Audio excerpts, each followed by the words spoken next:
BHP South Flank is predominantly going to be an autonomous mine site. That's what they're aiming for. So you'll have your technical people that will still be required on site, and you'll have some form of operations type personnel, but you're definitely not going to have the number of crews that you would have had, say, 8, 10, 12, 15 years ago as far as operating mobile equipment. Now, in saying that, I've got a girlfriend who's a heavy-duty diesel fitter. When Rio first started looking at the whole autonomous truck type thing, she, obviously they had to retrofit some of their trucks. Now, that costs tens of thousands or hundreds of thousands of dollars. But then where they're spending money on technology, they're saving money on salaries, I suppose. So, obviously it is beneficial to the mining company for that, and not only just purely for a money cost-saving exercise, but obviously safety as well. How many times do you hear that a tyre's caught fire and all of a sudden someone's going to have to jump out of the cab or whatever it might be? No matter what, in any industry, we're going to all have to sort of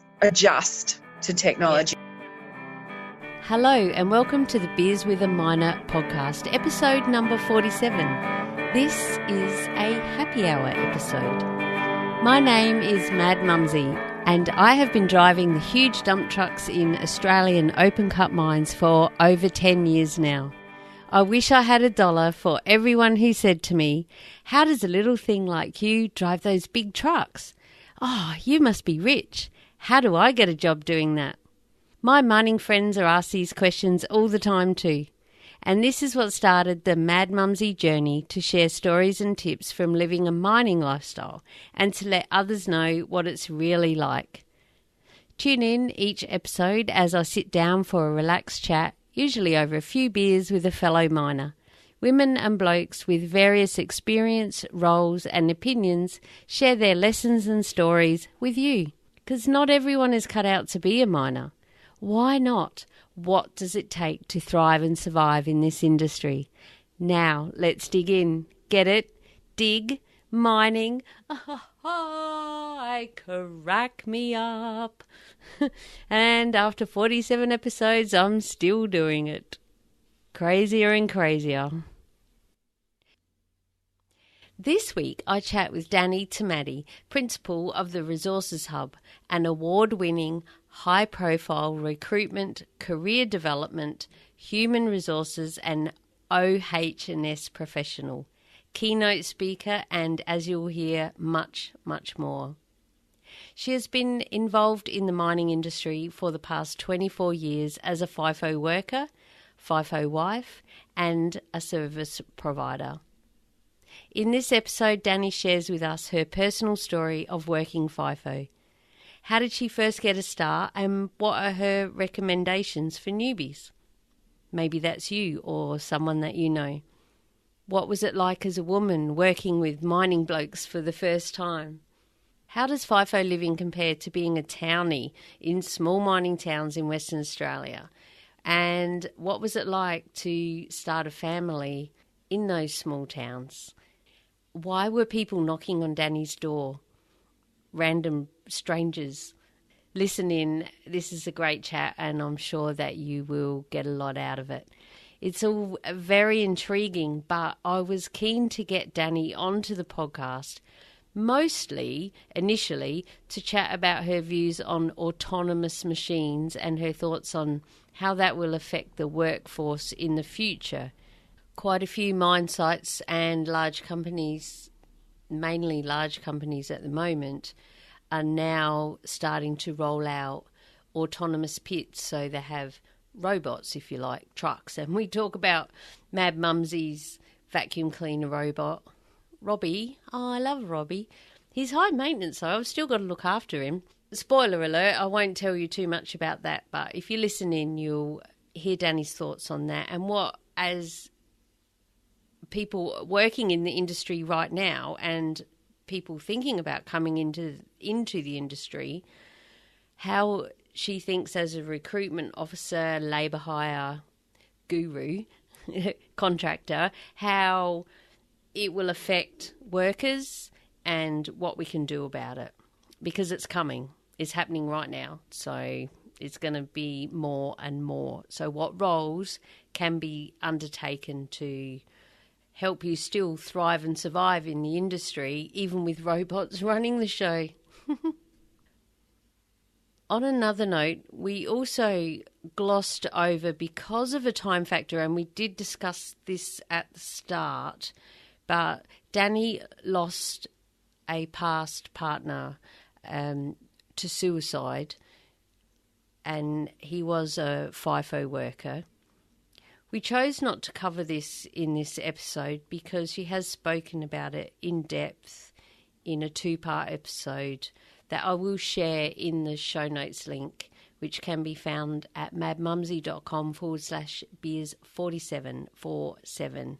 And you can listen into Dani talking about losing her ex-partner to suicide, and also the importance of support and mental health, not only for the employee but for their families as well.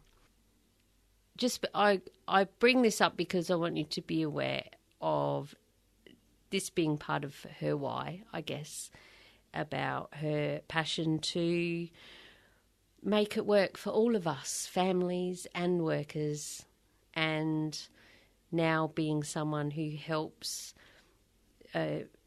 employees to thrive and survive in our industry. So are you ready? Let's dig in. Get it? Dig mining. I cracked me up. I'm sure I said that earlier, but bonus, you get it twice.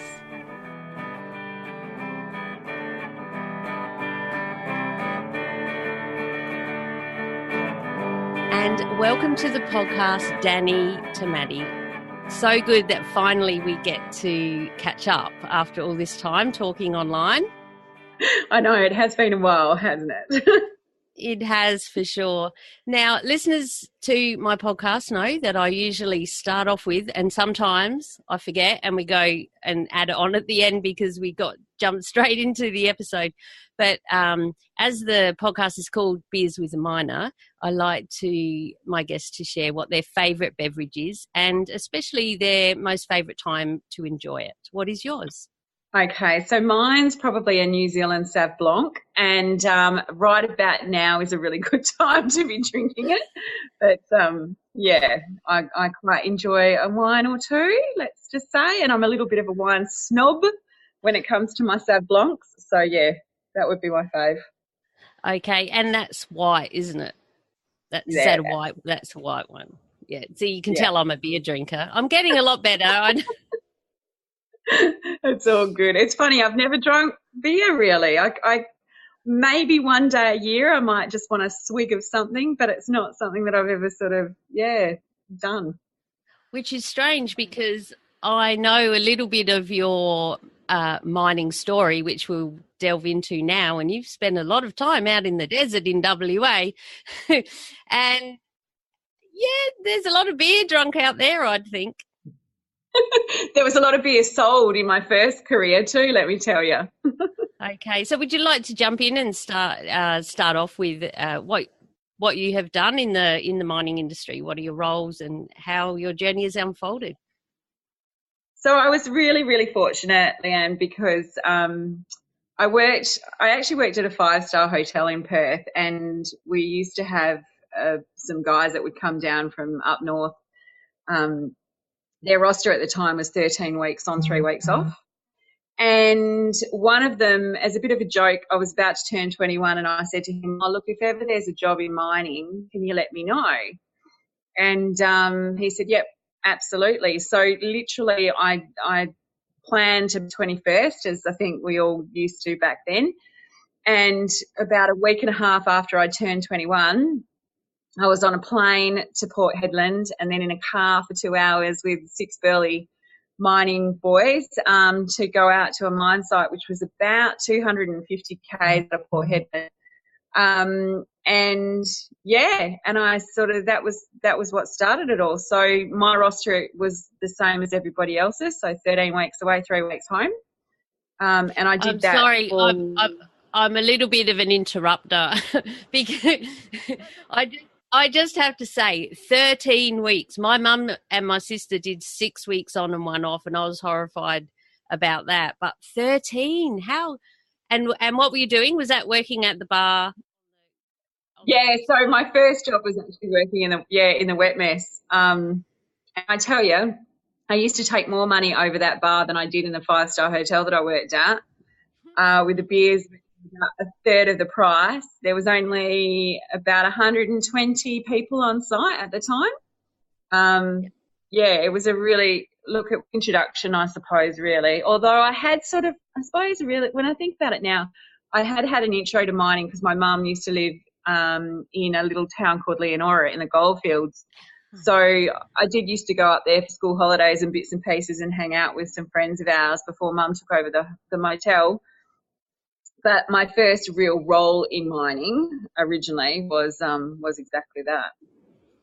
So on that, at that wet mess, which some of my people who listen wouldn't know that that's what it's called, a wet mess. Like, what's that? That's the bar, right? And did they have a limit there on how much people could drink, or were they allowed to take takeaways? It was an absolute free for all. It was yeah, basically, gone. Well, it wasn't even considered. OH&S wasn't even a consideration back there. We're talking 25 years ago, out in the middle of the desert. 1,800 kilometres from Perth. So yeah, originally when I was there, it wasn't a consideration. But I know that they sort of towards the end of my time there, they were starting to realise that their workforce was probably rocking up and wasn't that productive given the night before. And did they have drug tests on site or breathos or anything back then, or only if really bad shit went down? Yeah, no, they were only just starting to implement them. They were talking about it sort of as I left. Some positions had a lot of staff turnover, like the processing, the mill rats, as we used to call them, and some of the underground bogger operators and, truckies and that sort of thing. But most of the people, the technical people, stayed there. It was a bit of a training ground for a lot of the geos and the mining engineers and that sort of thing. So it was a really interesting, I suppose, intro. And that's kind of what, that red dirt got in my veins, and it was there to stay. So after that, I met an underground air leg miner at the time, and we were together for 3 years. We looked at going to Kambalda and Kalgoorlie and going residential and bits and pieces, but he remained FIFO. And then we separated. He unfortunately passed away. And then I went back up north, and that's when I was 13 weeks away, 1 week home, but I was in a residential town this time, which was a lot different to working just on a mine site. So I had access to, medical facilities, and the airport was 2 hours away. We had a site plane, so it was a lot different to working at Bamboo Creek. But and that's when I met my husband, and that's when we sort of got together, and then I went out on a lot of roles out on the site. So living in a mining town as opposed to a camp. So was it did you have a house or like a unit, or, because I know mining towns, just because you're in a mining town doesn't mean that you're in a house necessarily. No, that's right. And well, when my hubby and I met, we were both contractors. So I had my little unit, and he had just a room in a shared quarters originally. And then when we got together, not long after we got together, he got a real job. He was no longer a contractor and got the company shirt. So then we were entitled to a house. So we got given a little duplex, which was the cutest little thing. Like, they decked it all out and retiled it and recarpeted it, and new blinds and everything. And it was quite funny because just before we moved in, we found out that we were pregnant with our first child. So it kind of happened at the right time. And we lived there for quite a while, actually. I think Jake was about 16 months old.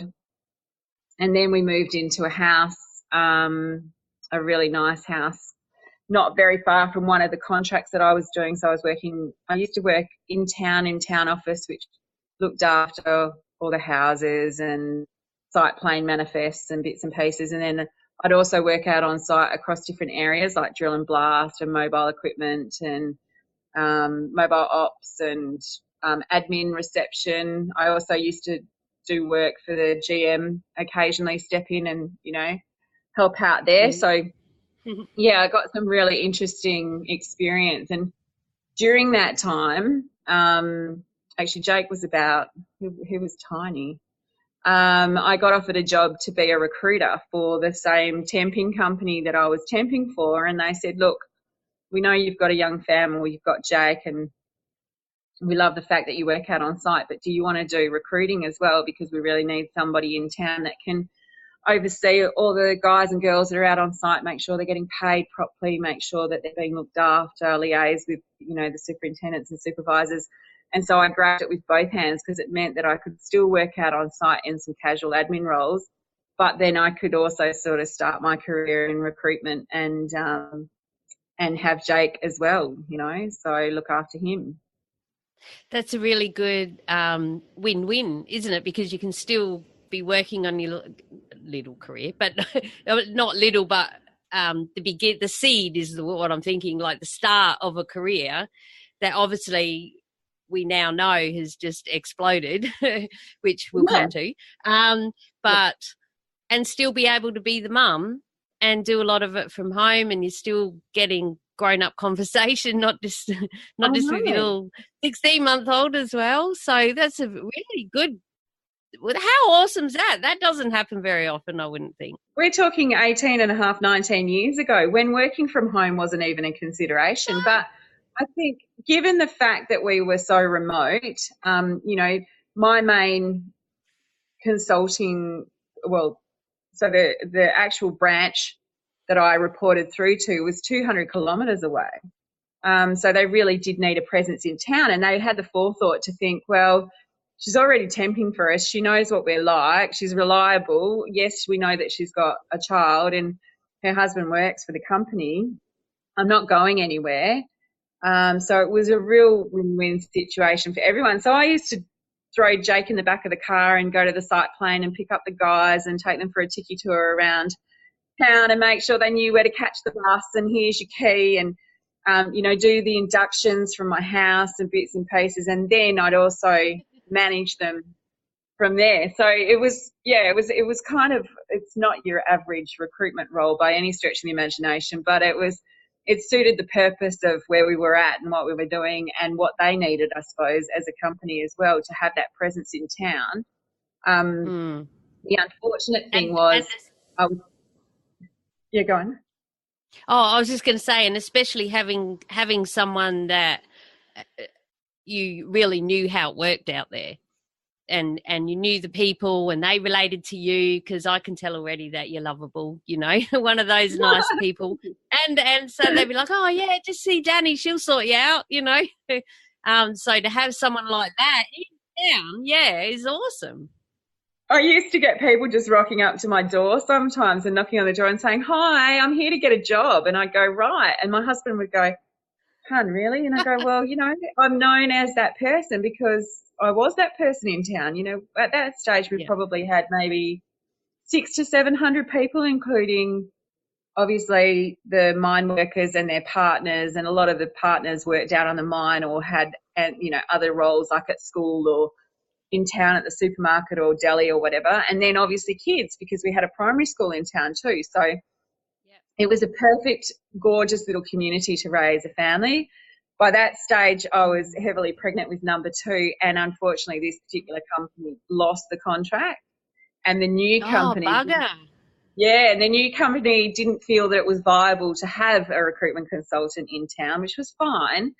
So I toddled off and had our second son, Tane. So Jake, my 19-year-old, is currently doing a Boilermaker apprenticeship at a fabulous company in Perth.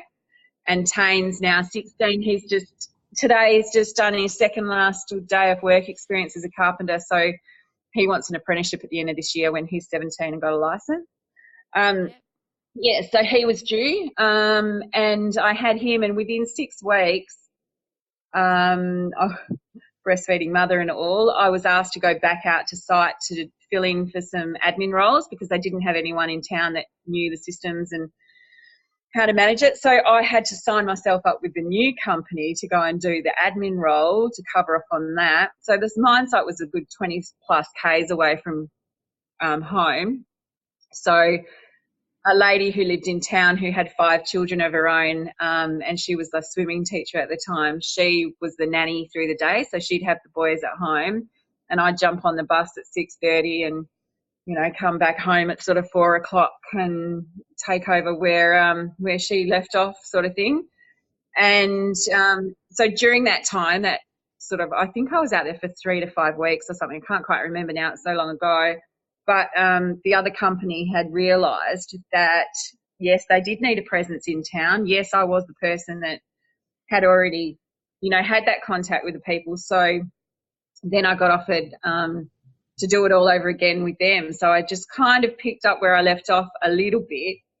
But, yeah, it was not the same support, I suppose, from, you know, what I'd had previously with Drake. And it was just a little bit, it was almost like they felt pressured into having me to a certain extent as a recruiter in town, but that was based on the superintendents and supervisors not getting satisfaction out of having to report through to a Karratha branch when they don't know the ins and outs of what's going on, you know, in town and obviously on site. So is that when you started thinking, because you've been doing this for a couple of different people now and in different ways, did you start thinking about ways, you know, if I was going to do it, I'd do it like this, if this was all me? Is this where we'll mention it now, the Resources Hub? I'll have shared it in the intro, but that is your baby, your business, and where you do so much for the employees and also to support FIFO, and we'll go into that. But is this is around the time that it was born, around number between 1 and 2? Baby, real baby? Because I've got 4. No, it wasn't 4.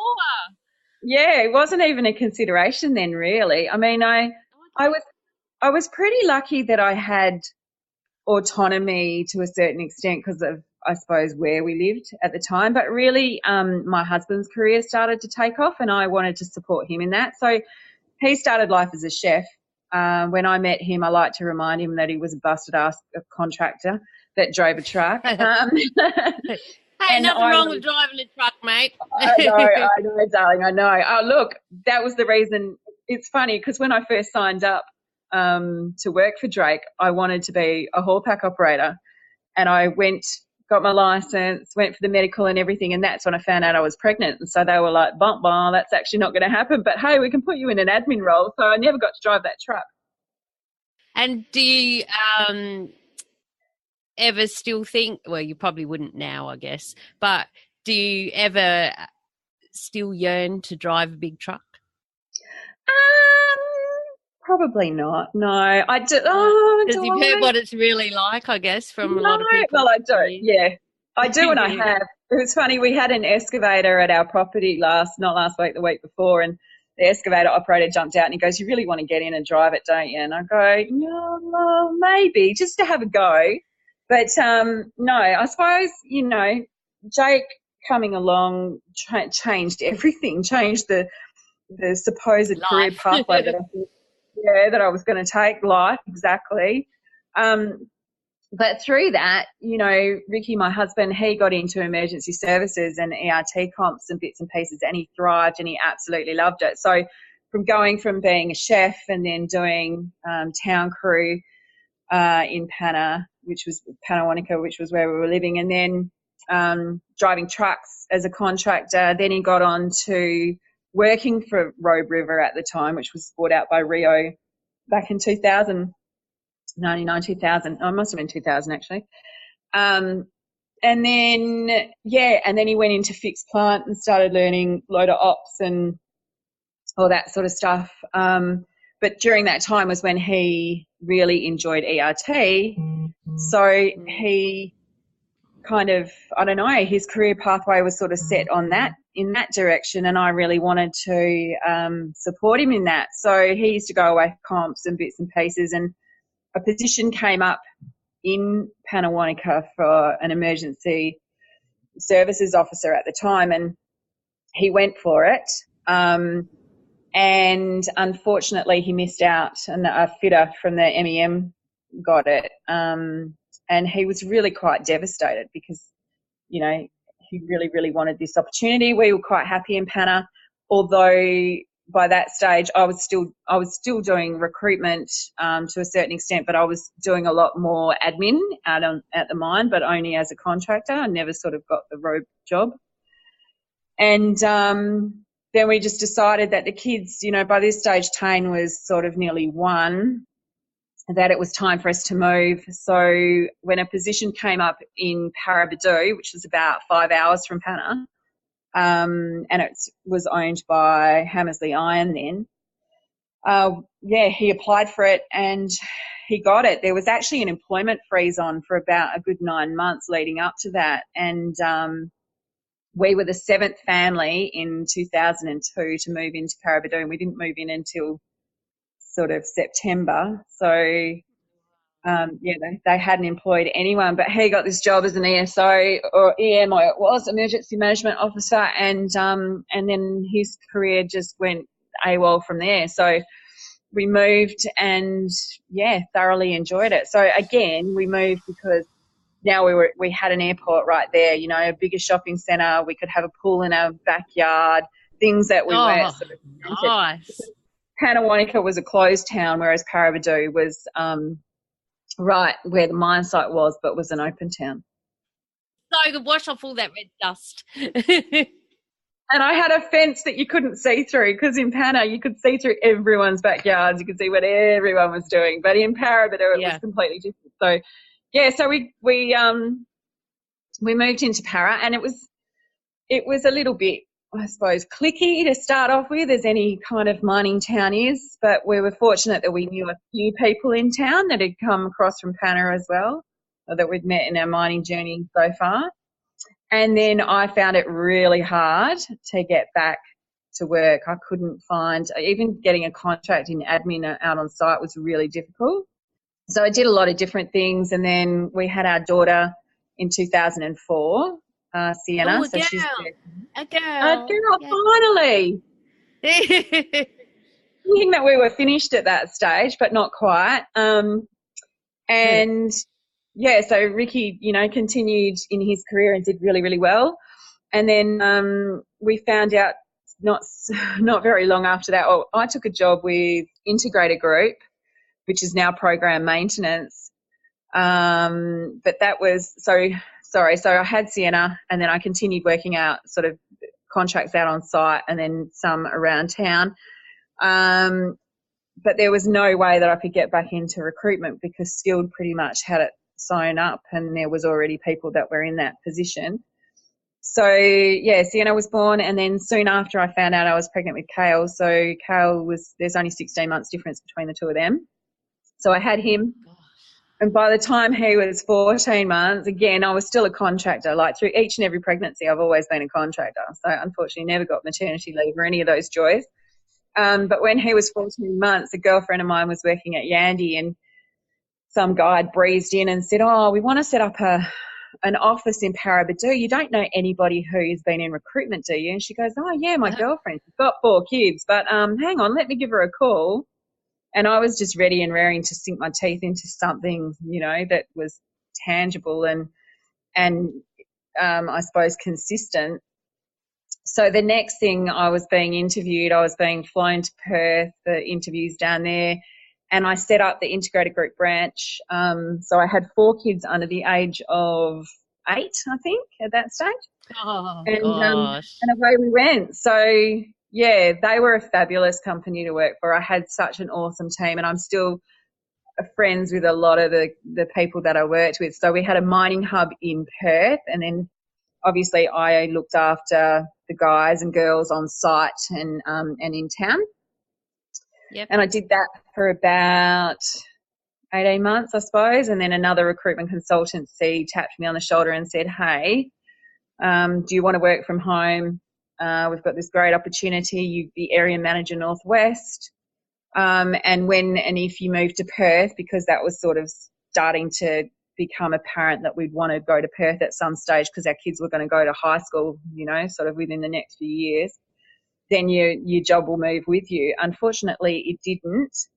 But that was I suppose, cemented the idea around having my own consultancy. And then, so in 2010 we moved to Perth, and then I worked for a mining contract services company as their group HR and recruitment manager, and I loved that. That was a great job, and it was a beautiful bunch of people to work with. And it was good because it meant that I'd be placing people in underground roles and open cut roles, which was good because I hadn't sort of been in the underground space for quite some time because we'd worked in iron ore for those 14 years. Ricky took a role in the city, so he transferred, and he was also flying to sites sort of on and off throughout the different weeks, bits and pieces, but it wasn't a set roster. And then, so I took MyMax Group, and then it was about to be sold, and I could sort of see that the writing was on the wall as far as my position was concerned. So I started looking for something else, and I got offered a role as state manager practically for a mining and resources division of an international recruitment company, but I had to set it up. So that was really when the Resources Hub was born, because even though I'd always been tempted to sort of go out on my own, I don't know, I think the security of working for a company where you've got branding and marketing teams, and you've got people that write your tenders, and you've got, a group of people that you can handball all your jobs off to, and admin and mobilisation and all that sort of stuff, sounded like it was pretty perfect. But unfortunately, I had 5 general managers in a space of 6 months, and I'm thinking, shit, we're in the business of people being for people, and this isn't actually what I signed up for. So the Resources Hub and another business of mine, which is kind of just sitting there in the wings at the moment, called Resourceful Women, was born, and I registered them. I think I was actually, if I'm honest, Leanne, I think I was actually going through that, oh my God, I'm about to turn 40, shit's getting real here. So what am I doing with my life? Yeah, and plus I wasn't seeing my kids. My husband had just gone FIFO with BHP, so he was with Rio for 14 years, and then he got tapped on the shoulder to set up emergency services at a brand new site up in the Pilbara. And we'd never considered really being a FIFO family, because we'd always lived residential. And then when we came to Perth, he pretty much worked in the city. So when he was offered that job, we sort of sat down with the kids and said, what do you think? And he's been FIFO with BHP now for, it's coming up 6 years, and he absolutely loves it. But so does he have a roster? How long is he away for? He's on an 8 and 6, which is pretty perfect. Is that days? Yeah. And then that's pretty good. Yeah, and recently he was doing 8 days on, 6 days off, and then 4 days on, 3 days off.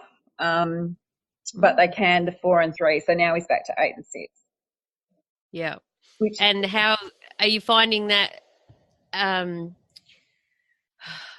Or how are you finding it after all those years of being together all the time, and then him being away? Well, initially it took the kids along. It did take them a bit to get used to, and the problem was that we both started our new careers on exactly the same day. It was the 2nd of July in 2012, and I remember saying to him vividly, honey, this is either going to make or break us, or one of us is going to have to leave. I didn't think that, because I was travelling to Melbourne and Sydney and Brisbane a lot of the time as well. He was on an 8 and actually he worked in the city originally, setting systems up and bits and pieces, but then went 8 and 6 after a few months. So it was a really interesting time. Plus we were living in a shed on our property and building our dream home. So, 4 kids living in a shed, the FIFO husband, and me, going left, right and centre was an interesting time. But yeah, having worked for this particular company, it really sort of made me realise that when I do recruitment, it's not just a transactional body for money type setup, whereas it is for a lot of these large agencies. And I actually do give a flying about my candidates and, you know, where they see their career pathways, and that's really where the Resources Hub was born, I think. Right. So, and that's why you care so much, because you've I seen think how go on. No, I think it's just really important. You know, I think it's a bit like, you know, when we first came down from up north, I'd speak to these mums, and, you know, I was one of those working mums, career mums that always worked. Yes, I've had nannies for my kids, you know, throughout their life. And yes, they have gone to daycare. It suited two of them. It didn't suit the other two. So nannies sort of fitted in our little world whenever I needed care.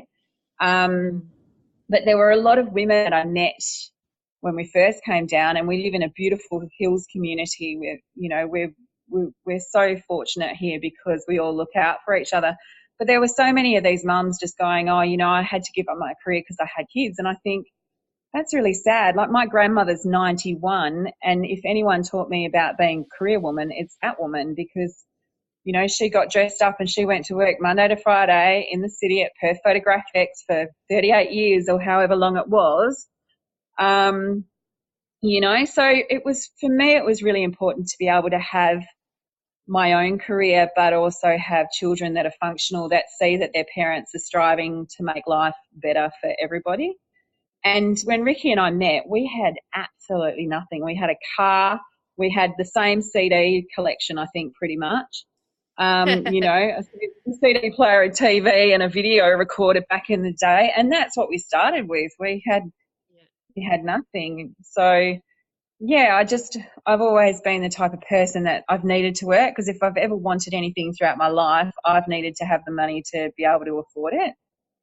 Even as a young, you know, I started working, I think, when I was 10, delivering newspapers. Oh, you're a goer. I can tell. I wanted to push back, and my mum said, okay, no worries, well, you can buy half. And I went, okay, fair call. So I went and got a job. And so I've always worked, you know, and I would find it really difficult not to work. But when the whole sort of Adecco thing happened, I just realised that there was a particular niche in our industry in particular, and also for women to want to return to the workforce and understand what that looks like. Everybody at some stage kind of needs support, and I'm a big believer that no one stays in their career for all of their life. Well, not everybody does. Like I said, my husband was a chef and now is an emergency management specialist with 2 sites that he looks after. I started life in hospitality, and now I'm a careers coach and recruiter and do some HR and OHS on the side as well. So I think diversity and diversifying your career can sometimes be a benefit, obviously, because you've got skills that you can offer to certain roles that are over and above what anybody else can. But also, you know, you spend a bloody long time being at work. You may as well be happy. So if you're not happy in your career, then you need to find an alternative. I was going to say, my listeners know that's my motto. If you got to be here, you might as well figure out how to have fun while you're here, or do something, like plan for it. You're going to be sitting at 12 hours. What are you going to do while you're sitting in there? Have a plan. Do something. Come up with something. That's exactly it.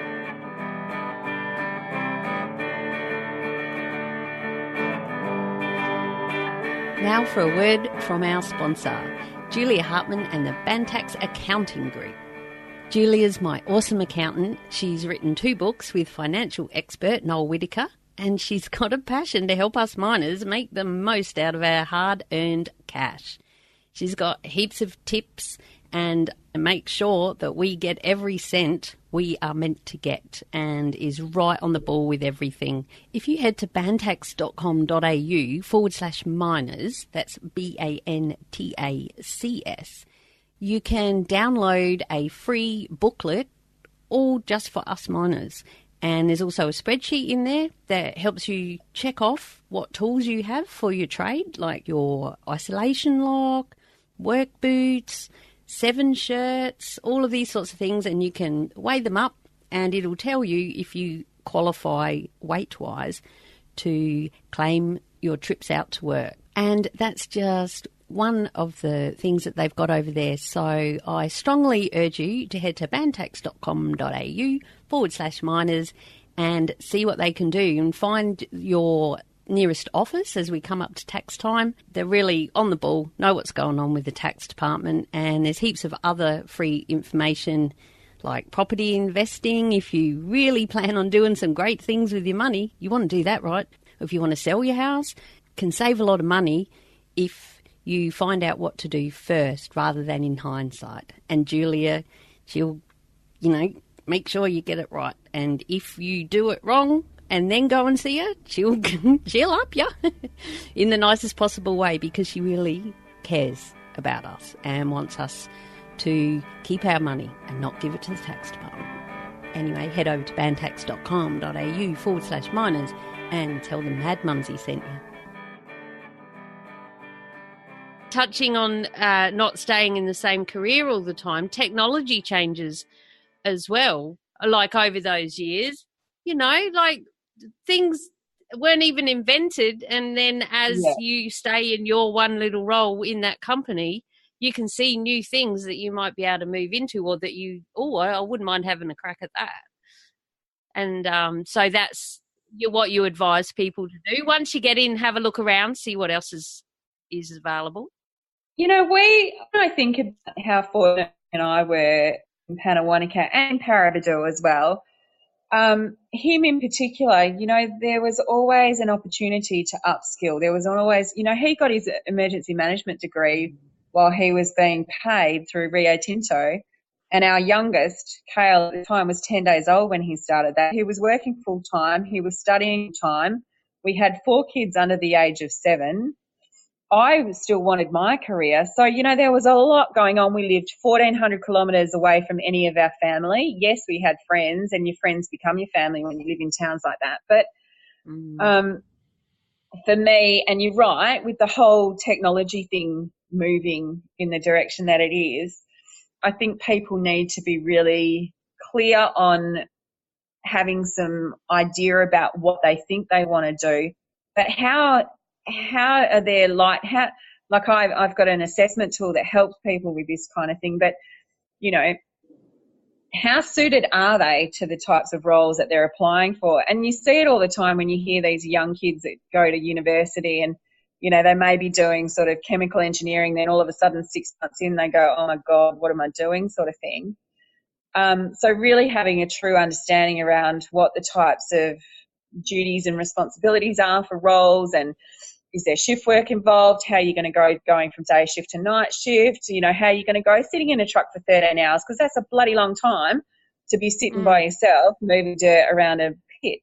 So, and I'm just using that as an example, but I suppose for me, thanks. I suppose for me, going from recruitment and then looking at it from a different angle and wanting to help people understand what career pathways they're suited to and how I could assist with that.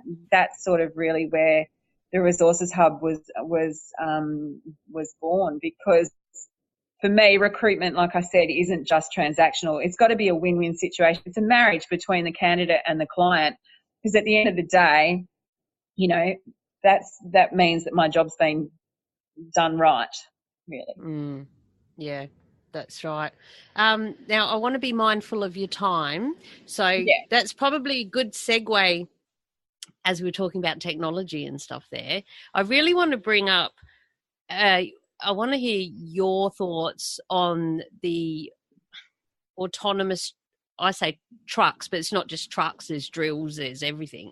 The autonomy of our industry, of mining, but especially people that are thinking about, I want to be, what do you call it, a haul pack operator. Over here we say, a dump truck, because that's a brand of a truck, I believe, a haul pack. Whereas, so there's different ways, different states as well. WA people, they're a bit different over Yeah, we're a bit out there. Yeah, it's all right. My sister's been there forever. Yeah. So, what are your thoughts on what sort of roles would be available for that? My partner's a fitter. He's underground. He's a real miner. Just ask him; he'll tell you. But he said that they're still going to break, so they'll always need fixing. So, couldn't agree more. So, I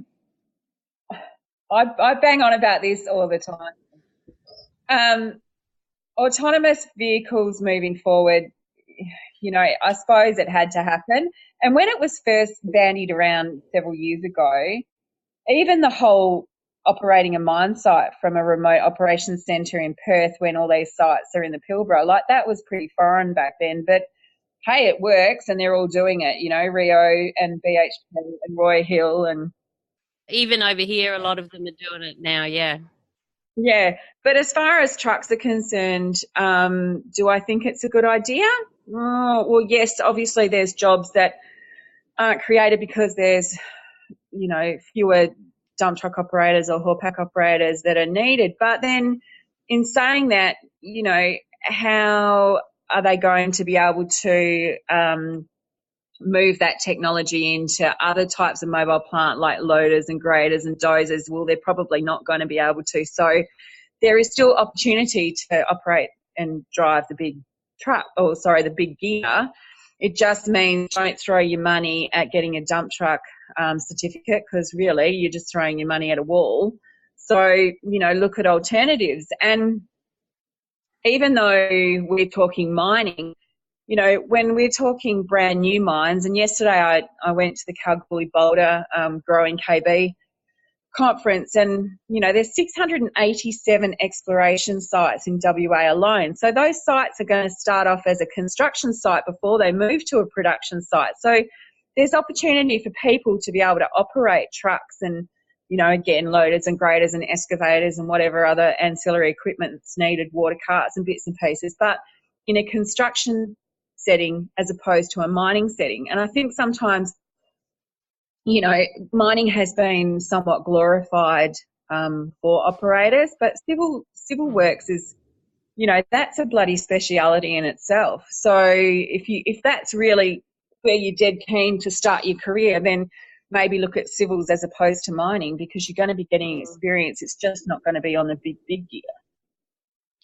So the autonomous trucks or the whole system, because they basically set up, from the way it's operating at the moment, from how I believe, is they have a whole separate little pit, or not necessarily little, I suppose, but they have a separate area that no one else goes into, and they're all robots.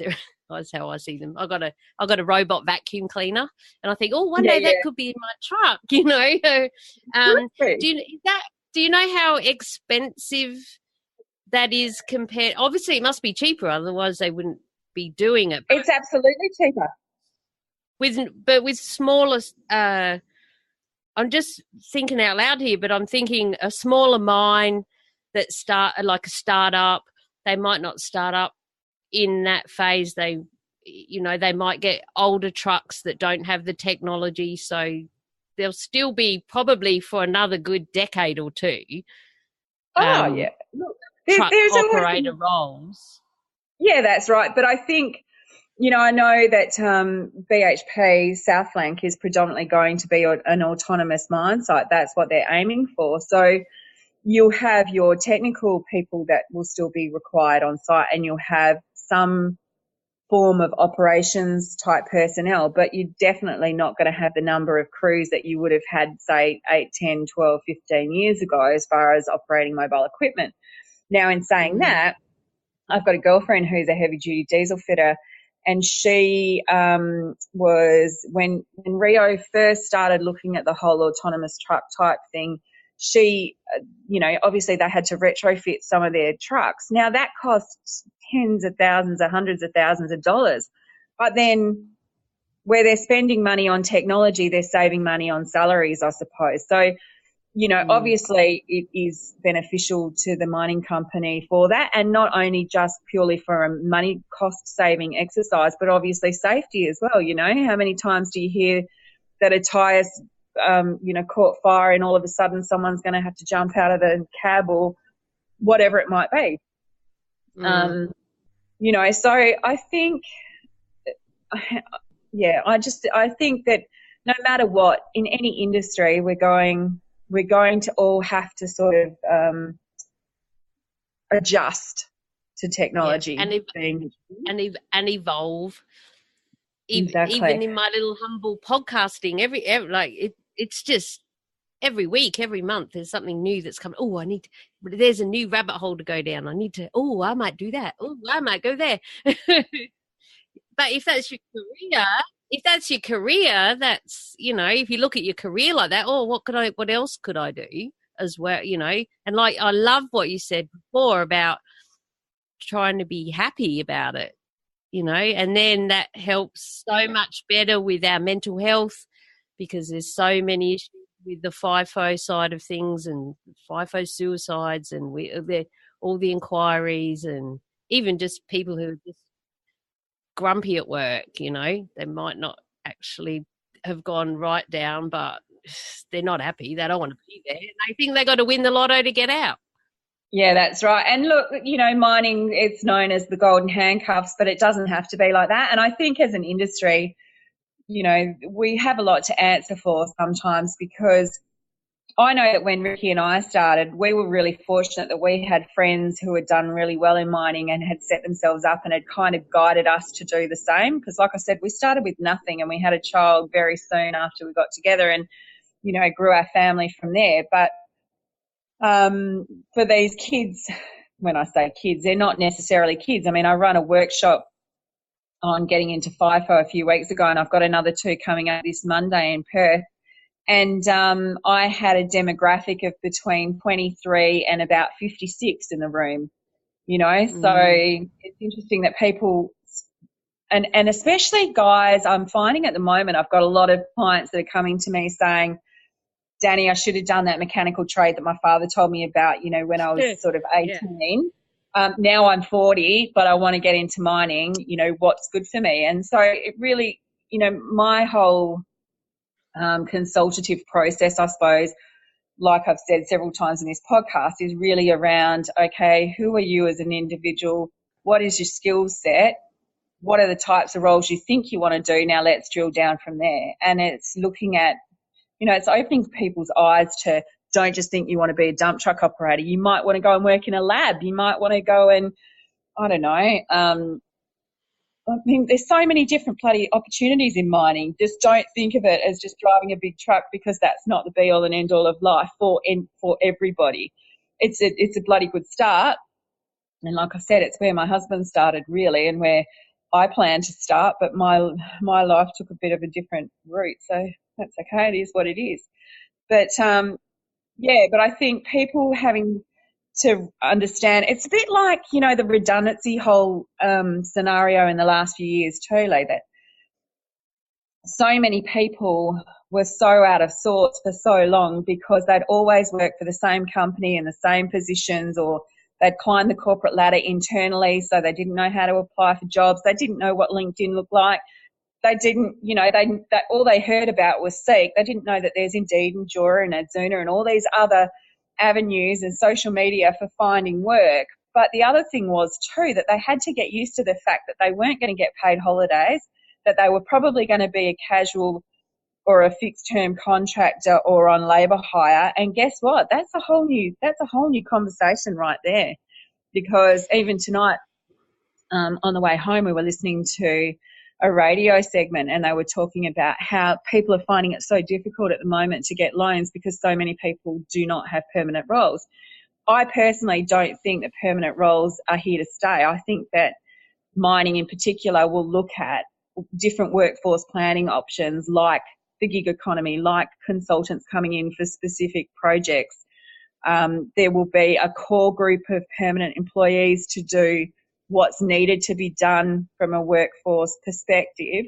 But I think that as we evolve as an industry, there will be other options.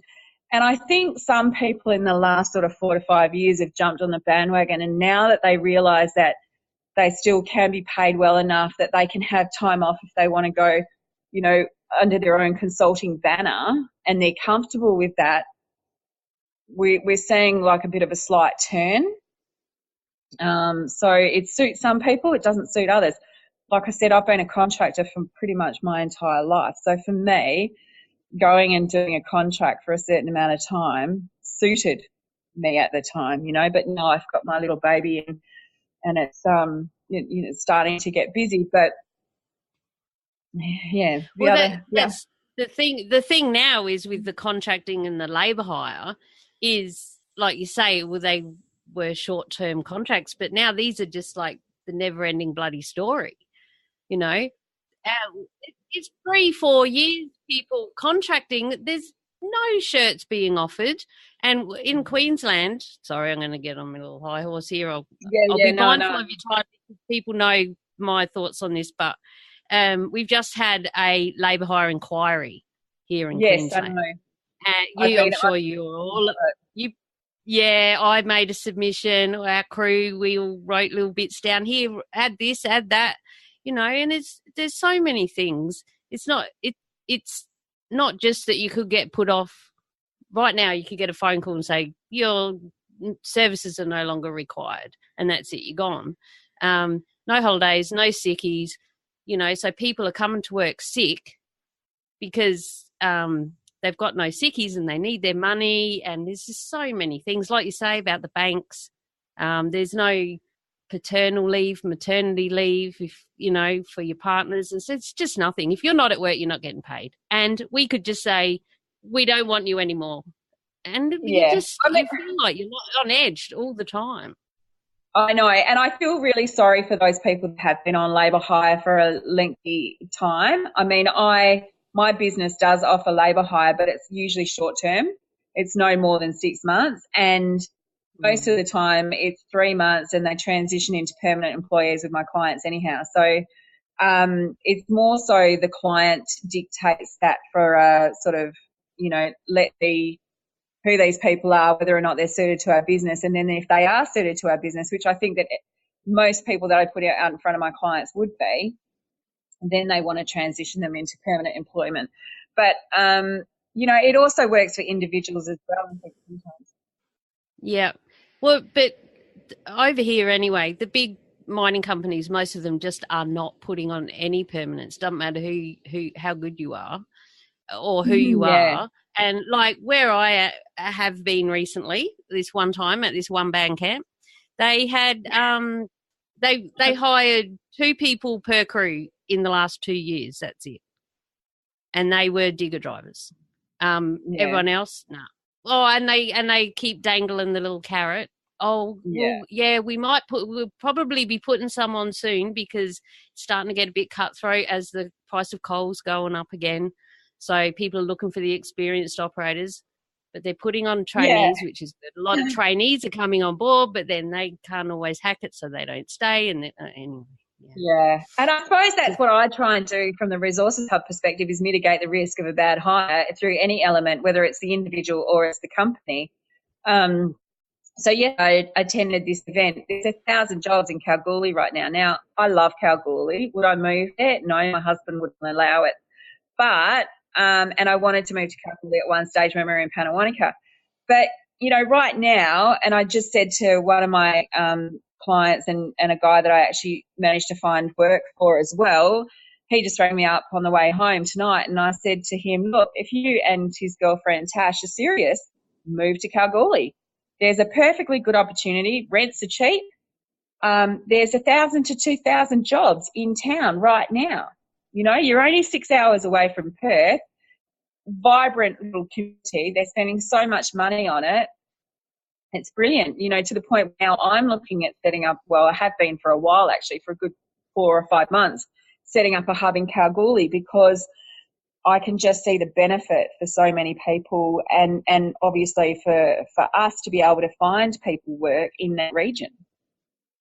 So what sort of jobs are available in Cal? Because you see a lot of dump truck operators, you must be residential. You see those advertised every now and then. But what else is happening around Cal? So the conversation yesterday was there's going to be a lithium company, well, a company that's going to be setting up a lithium refinery in Kalgoorlie. Now, other companies are shipping all their ore and their lithium and stuff to, ports and additional refineries that are in Perth, which is an additional cost, clearly. And it means that the jobs are down here, not so much up there. Retail is still really buoyant in Kalgoorlie, apparently. So the partners of guys and girls that go up there can possibly get work in retail. There is traineeships through BHP at Nickel West they were talking about yesterday, so trainees in sort of the fixed plant areas. There's so much drilling work available because exploration's starting to really go stupid up here, or in WA in particular. So there's, opportunities for trainee drillers, trainee offsiders. Two of my clients in the last month, career clients that I work with, helping them to sort of understand what career pathways and help them with CVs and LinkedIns and bits and pieces. Both of those, one guy came from the Army. He's in Queensland. He got a trained driller's role after working with me. And another guy was a bricklayer with his own team, and he just wanted to start saving some money because he was sick and tired of chasing invoices and finding work. But he's the same. I caught up with him on Friday last week. I bumped into him at the pub, as you do, in the hills. As you do. Because he's a hills boy. And, I think his third swing into a 2-on-1 and loving it so far. And he got a job as a driller's operator, and they want to put him through courses already, and he's only been there for 5 seconds. So opportunities are abound.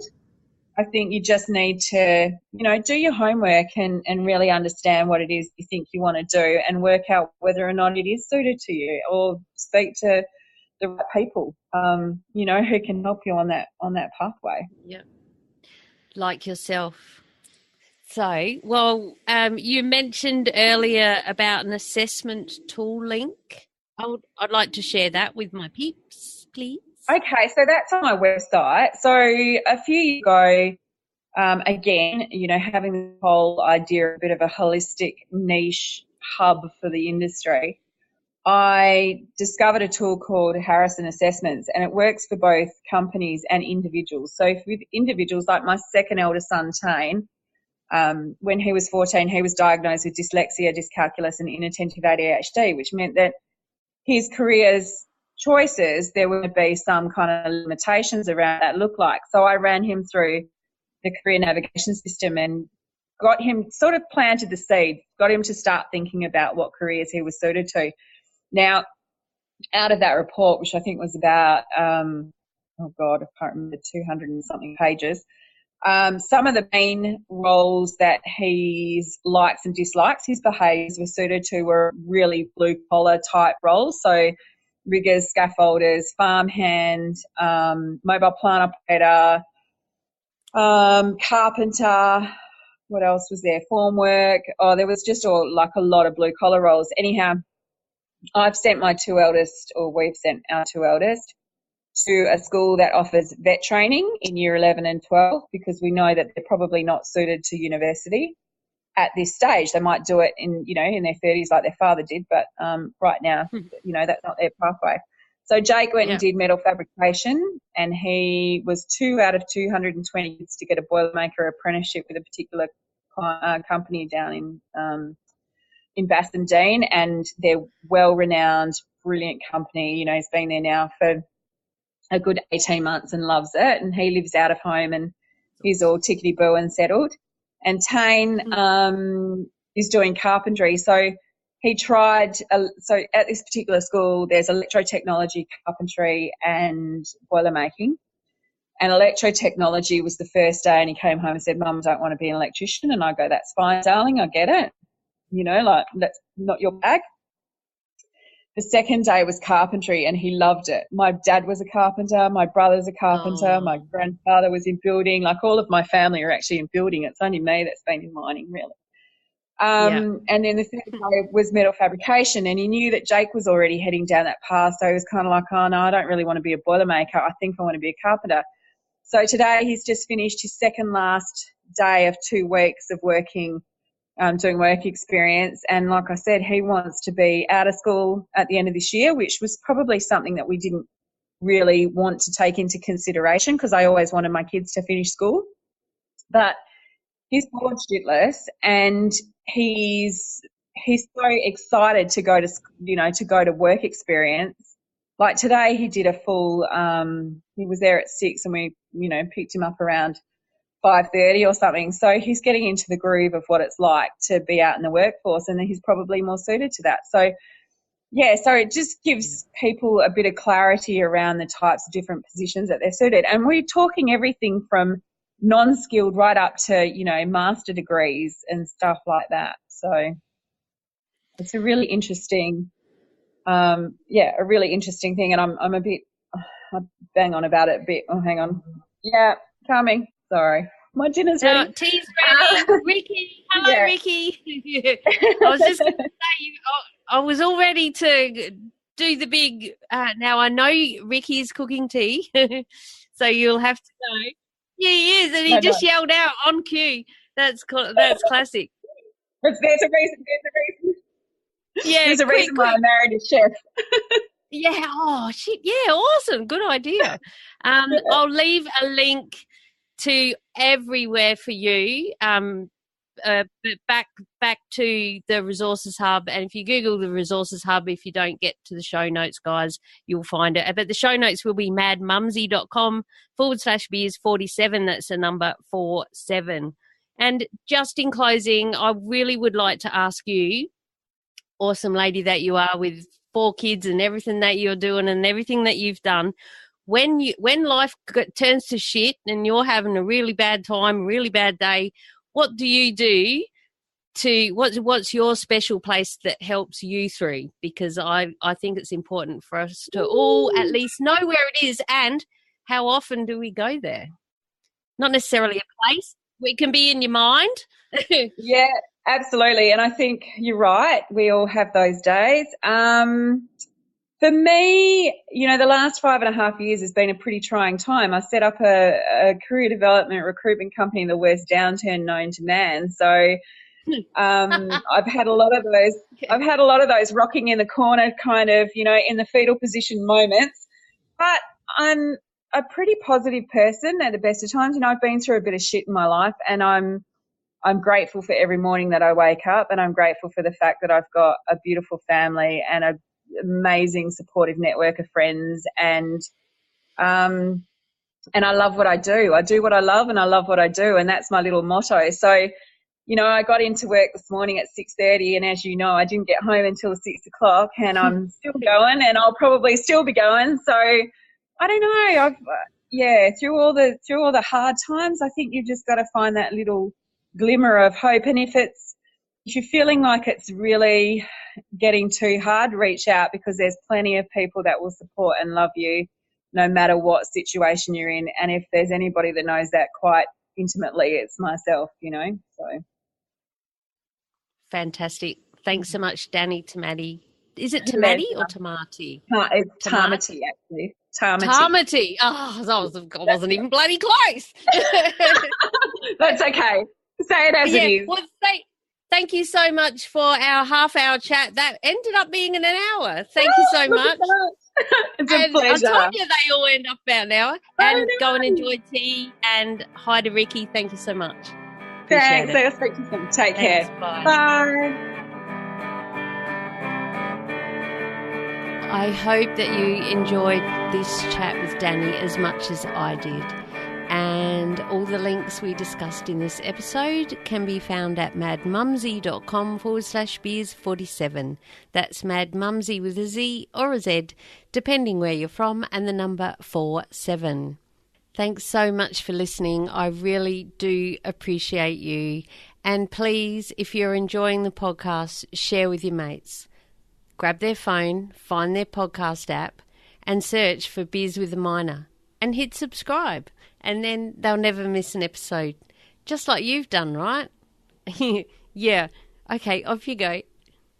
There's also heaps of resources and lots of good stuff on the website to help newbies, wannabes, and us old-time miners.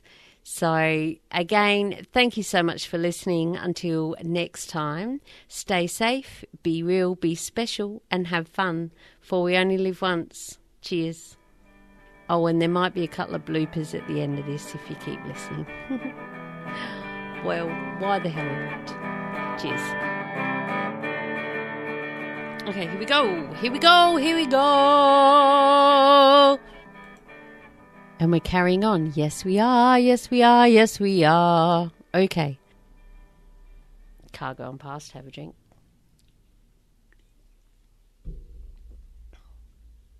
Of the Resources Hub, an award-winning high-profile recruitment career. It's such a mouthful. All these big words. Start again. Blooper at the end. All these people with all these highfalutin things that they do. I'm just a busted ass miner. That's easy to say.